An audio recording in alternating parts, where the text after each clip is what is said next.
The real story of werewolves, from curse to cult.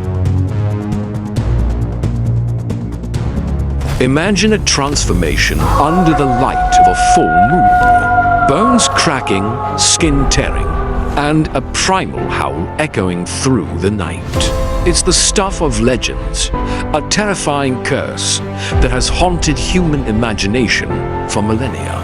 But what if the wolf isn't just a monster of myth? What if the terrifying belief in a human who can transform into a beast has a chilling and very real basis in history, science, and even the dark rituals of ancient cults?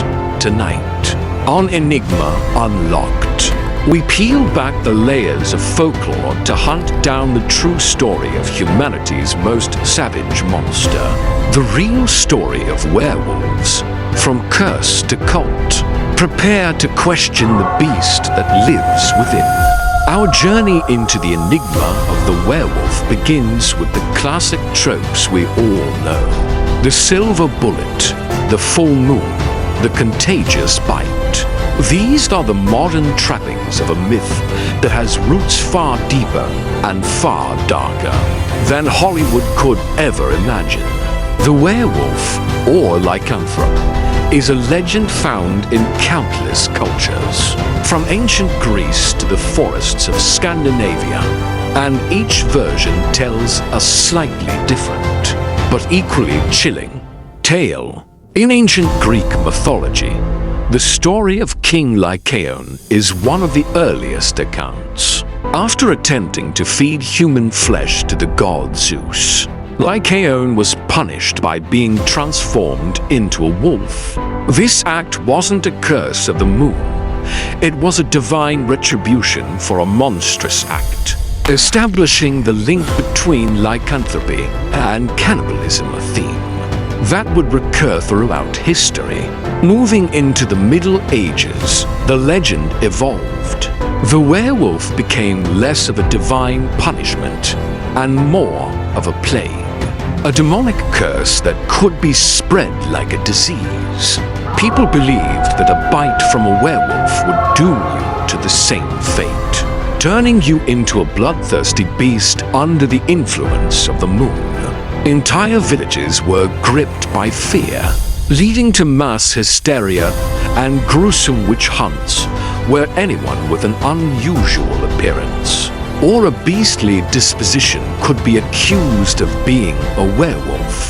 The sheer prevalence of these beliefs across cultures with no apparent contact is truly remarkable.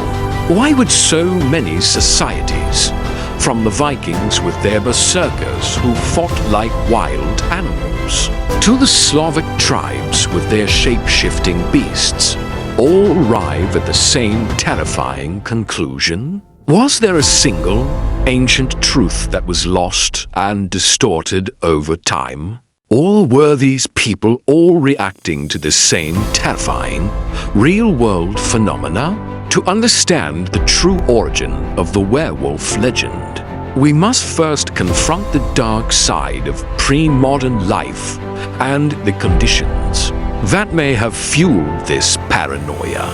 In a world without modern medicine or scientific understanding, many diseases and mental illnesses would have seemed like the work of a supernatural curse. Take, for example, the medical condition known as hypertrichosis or werewolf syndrome. This incredibly rare condition causes excessive hair growth all over the body, including the face. Imagine an individual with this condition living in a superstitious medieval village. Their appearance alone, with a face covered in thick hair, would have been enough to mark them as a monster, a cursed outcast. They wouldn't have to bite anyone. Their very existence would have been seen as proof of the supernatural. There's also the psychological condition known as clinical lycanthropy. This is an extremely rare psychiatric disorder where the patient genuinely believes they can transform into an animal, most often a wolf, They will often act out these delusions, howling at the moon, running on all fours, and exhibiting violent, animalistic behavior. In an era without mental health care, a person suffering from this condition would have been an undeniable werewolf. In the eyes of their terrified community, these were not monsters, they were sick individuals. But their suffering gave a terrifying validity to the legend. And what about the rabies virus? This deadly disease can be transmitted by an animal bite. The symptoms of advanced rabies are chillingly similar to werewolf lore: foaming at the mouth, aggression, and an extreme fear of water. A person suffering from rabies, thrashing and biting uncontrollably, could easily have been mistaken for a person transforming into a beast. The idea of a contagious bite causing such a grotesque change would have been terrifyingly real. To a society that had no knowledge of viruses, these medical and psychological conditions offer logical, if gruesome, explanations for many of the classic werewolf characteristics. But do they explain the entire phenomenon? Or are they just part of a larger, darker story?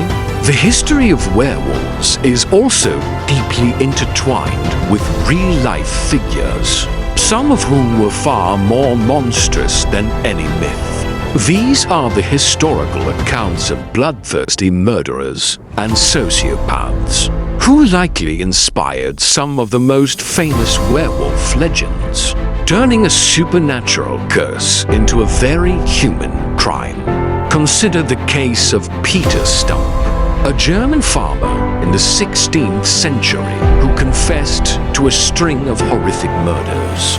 Under torture, he claimed to be a werewolf who used a magical belt to transform into a ravenous beast.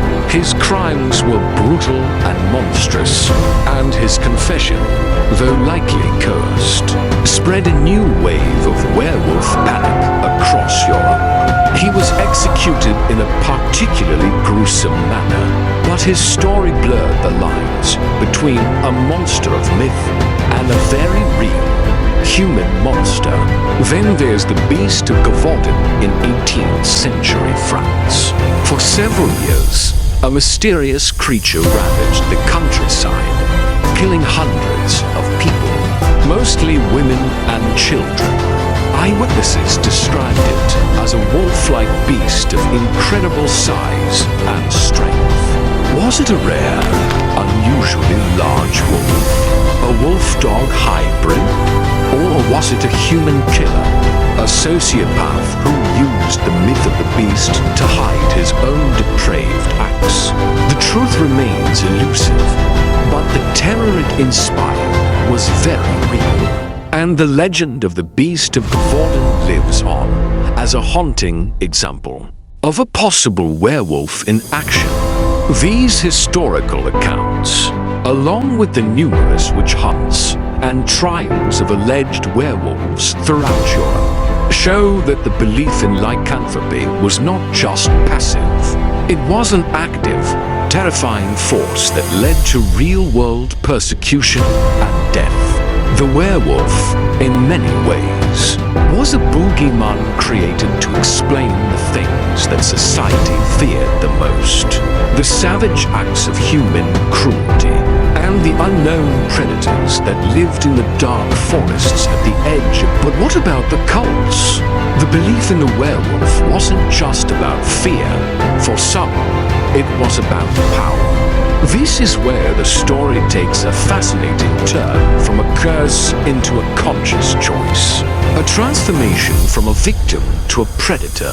In ancient Germanic and Norse cultures, there were warrior cults known as berserkers or oath-head men, who would allegedly enter a trance-like state during battle, fighting with the ferocity and strength of a bear or a wolf. They would howl, bite their shields, and wear the skins of their chosen animal. While this was likely a form of ritualized warfare, perhaps in hallucinogenic plants. It suggests a purposeful embracing of the beast within to gain power and strength. These weren't cursed men. They were warriors who chose to become the monster to terrify their enemies. This idea of a conscious choice is also reflected in the belief that some individuals, through black magic or pacts with the devil, could willfully transform themselves into wolves. They were not victims, but practitioners of a dark art, using their cursed form to terrorize their enemies or steal from their neighbors. The werewolf, in this context, becomes a symbol of ultimate free will and ultimate evil. A human who has chosen to abandon their humanity for a taste of raw animal power. This duality is what makes the werewolf such a compelling enigma. Is it a monster that preys on the innocent, or a dark reflection of humanity itself? Is it a helpless victim of a curse, or a willing participant in a terrifying cult? The legend holds up a mirror to our own savage nature, forcing us to confront the beast that lives within each of us. The werewolf legend, it seems, is a chilling tapestry woven from medical ignorance, historical violence, and a deep-seated human desire to both explain and embrace the darker side of our nature. It's a testament to our struggle to understand disease, our fear of the unknown, and our primal fascination with the wild and untamed. The truth, as is often the case, is far more complex and perhaps more unsettling than any single legend could be. The real monsters were not supernatural creatures of the night, but the fears and cruelties that existed within us all along, given a face and a name by the myth of the Wolfman. The werewolf may not be real, but the fear of it and the dark forces that inspired it are very much alive. We are still, in many ways, haunted by their memory. Thank you for joining us on this hunt for the truth behind one of humanity's most primal fears. Your curiosity fuels our quest to uncover the unknown. If you enjoyed this deep dive into the cursed history of the werewolf, please give this video a like. It really helps us out. And don't forget to subscribe to Enigma Unlocked for more journeys into the bizarre, the unexplained, and the history they don't want you to know. Make sure to hit that notification bell so you don't miss our next upload. Until next time, keep questioning, keep exploring, and stay curious.